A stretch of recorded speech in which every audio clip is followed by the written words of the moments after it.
the inevitable fate of the U.S., collapse and disintegration. It is only now becoming clear that the collapse of the international system that began with the collapse of the USSR has brought with it a new collapse. This is because there is a situation in U.S. domestic politics, the U.S. system that goes beyond concern. In response to the question, what will be the United States' place in the world in the future, Manuel Todd, author of the book The Collapse of the American System After the Empire, summarizes his answer as follows: there will be no American empire. Indeed, the words collapse, chaos, and disorder that stand out in the titles of both studies are becoming increasingly associated with the U.S., and the saying it is clear that the issue is not related to Trump personally, but is the result of a power system debate triggered by fears of collapse within the U.S., which roamed the world as the world's policeman. After the collapse of the Soviet Union, indeed, many of us have read numerous articles that trace the collapse of the American empire from the First World War to the September 11th attacks. The main issue here is the anxiety, panic, and internal reckoning chaos that the aforementioned collapse rhetoric is causing in the U.S. system every day, and its simultaneous counterpart on a global scale. For there is a situation in U.S. domestic politics system that goes beyond concern. The U.S., which is settling scores with the world, is in a state of panic caused by the fact that it has begun to lose, and it is also settling scores with itself. This is what will lead to the rapid collapse of the empire, even more so, entering a period of stagnation and decline. The U.S.'s failure to build a new system after the collapse of the USSR, the limits of U.S. hegemony, American unilateralism and power intoxication, the weakening of the U.S. economy, damage to the values that made the U.S. powerful and its soft power policy, the U.S. beginning to lose its capacity for change and adaptation, the tendency to abandon mobilization policy and close its borders, the emergence of new dynamic powers, the geopolitical earthquake that followed the collapse of the USSR seems to have shaken the U.S. to its foundations. First and foremost, it is clear that the U.S. was not fully prepared for this new process and relied too heavily on its own power. The doctrine's legitimacy is being questioned not only in the international arena, but also within the United States itself. The U.S. is facing a different kind of resistance front and geopolitical challenge that it is not accustomed to. There has never been a second period in history when anti-U.S. sentiment has reached such heights and played such a unifying role. Moreover, the U.S. is losing its allies one by one to this front. For this reason, the U.S. needs to build a system that is appropriate for the new situation reality. Indeed, at this stage, the U.S. equates the shift in global power and the end of its hegemony with collapse. The solutions it is trying to bring about, and the tools, methods, and rhetoric it is using for this purpose, show that it still does not fully understand the problem. Todd himself admits in the aforementioned study that the New World realities are very different from the world the U.S. had imagined. This is also the reason behind its targeting of international organizations, international law, and existing values. This issue constitutes another significant mistake and only causes it to lose more. The U.S., which declared war on evil and evildoers and enshrined this in its founding philosophy, is now seen as the mother of all evil. There is no other way to explain the growing anti-American sentiment around the world. These wrong choices lead to other wrong choices in a chain reaction.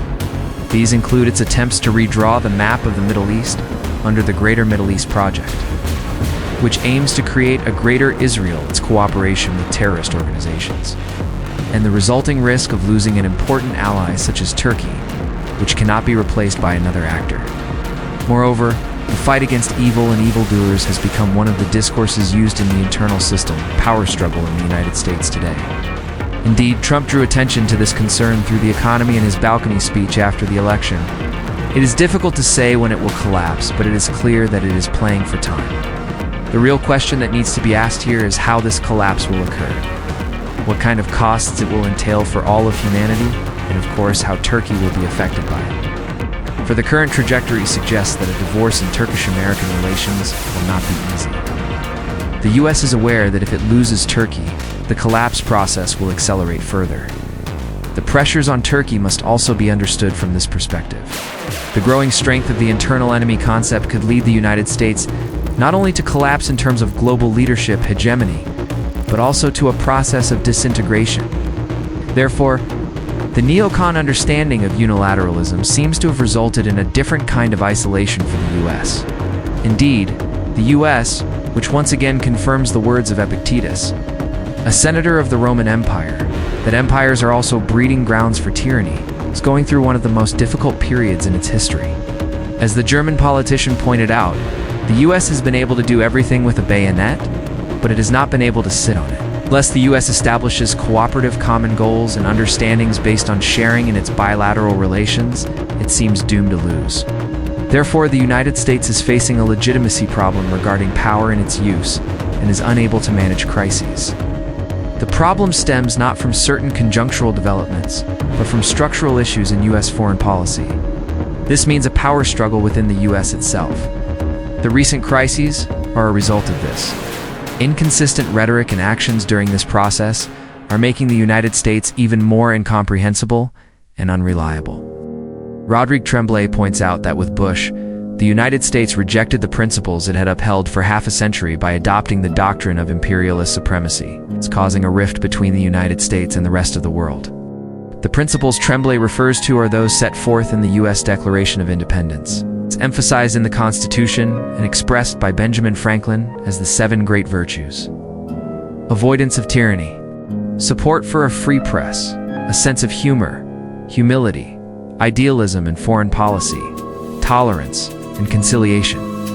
Despite predicting that numerous new dynamic powers, which are rapidly returning to their historical codes, would not accept the dominance of a single power, the U.S. is now facing the heavy costs of underestimating them. The heretical notions of inevitable destiny and divine mission are dragging not only the U.S. but the entire world into disaster.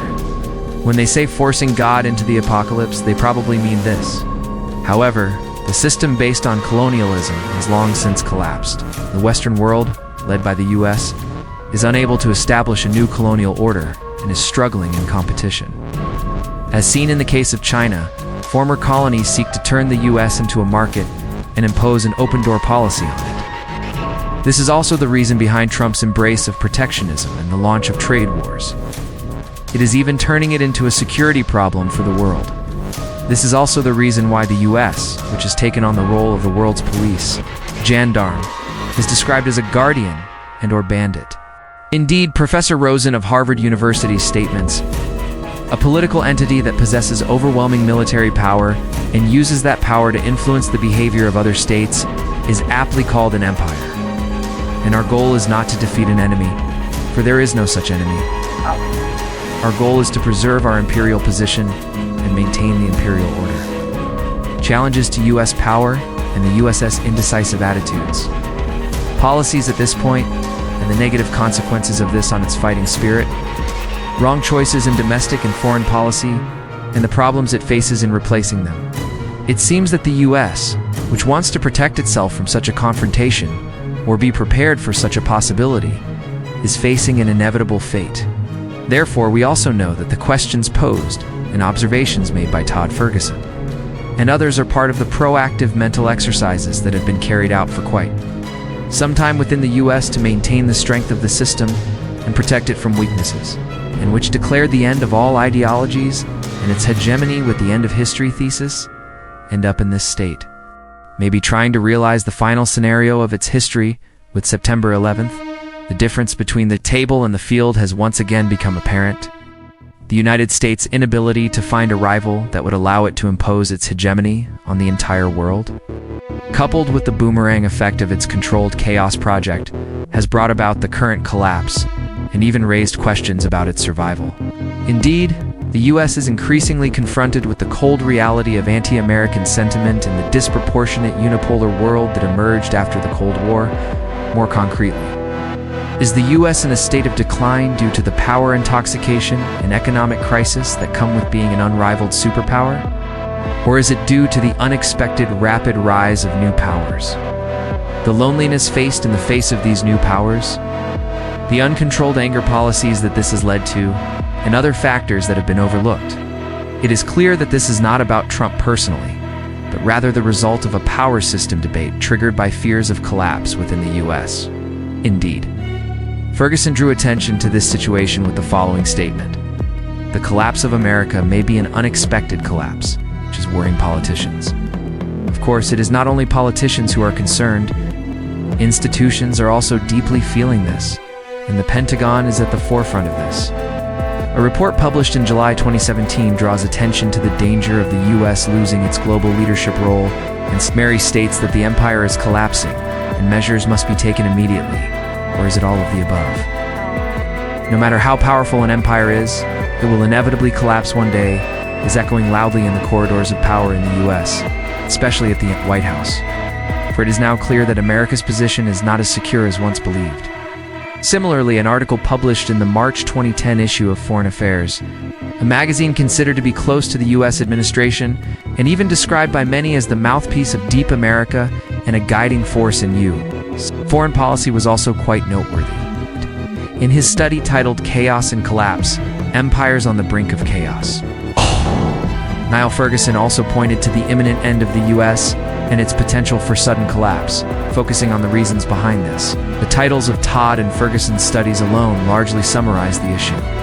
So, how did the United States, which just 18 years ago defied the world with the slogan, "You re," either with us or with the terrorists? The developments that reached their peak with Trump's rise to power and impeachment process show that some things are no longer normal for the U.S. The U.S.'s 4 stages of collapse: anxiety, panic, reckoning, chaos, of course. These questions are not being asked for the first time. However, at this stage, the possible unfounded concerns previously expressed as part of proactive mental exercises are now causing serious anxiety as causes and realities of collapse. Indeed, it is only now becoming clear that the collapse of the international system that began with the collapse of the USSR has brought with it a new collapse. Clearly, the developments that culminated in President Trump's arrival and impeachment process show that some things are no longer normal for the U.S. Trump impeachment inquiry turns its sights on Giuliani. Looking at the studies in question, the following factors are listed as reasons for the U.S. beginning to lose its leadership. Of course, these points can be further expanded. On the other hand, we see that 4 main headings stand out among the items in question: power, intoxication, and anti-U.S. sentiment. It would not be wrong to say that the USS decline actually began with the end of the Cold War. In this context, the U.S., which set out with the desire for a unipolar world and had the opportunity to implement this to some extent between 1990 and 2000, the preemptive war doctrine it implemented after September 11th has turned the U.S. into a threat to all nation-states. Its irresponsible use of power has led to the emergence of an alliance of others. In the international system that opposes U.S. hegemony and advocates a multipolar world, failure to understand the New World reality, another important factor underlying the failure of the U.S. is its attempt to build the 21st century according to its own understanding. Therefore, the system established by the U.S. after World War II has begun to benefit others more than itself. This is also the reason behind the USS serious stumbling and entering into a state of fear and anxiety. The growing strength of the internal enemy narrative could push the U.S. not only into decline in terms of global leadership, hegemony, but also into a process of disintegration, departure from values in his study titled The New American Empire, the United States and its impact and consequences on the world. Instead of these universal principles, the U.S. appears to have become overly obsessed with a messianic understanding. Evangelism represents the pinnacle of this. It is a strange twist of history that the values that created the U.S. and elevated it to global leadership status democracy. Freedom, human rights are now being held against it.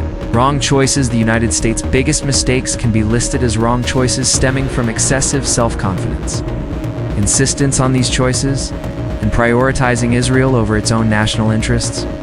Priorities in foreign policy. It does not seem easy for the U.S. to escape from these wrong choices under the current circumstances. The inevitable end. Ferguson emphasizes that empires that have sought to expand through imperialist policies throughout history have actually paved the way for their own collapse. The collapse of hegemony also means disintegration, and the U.S. is experiencing both of these concerns. Yes, the American empire is collapsing. There is no escape from this.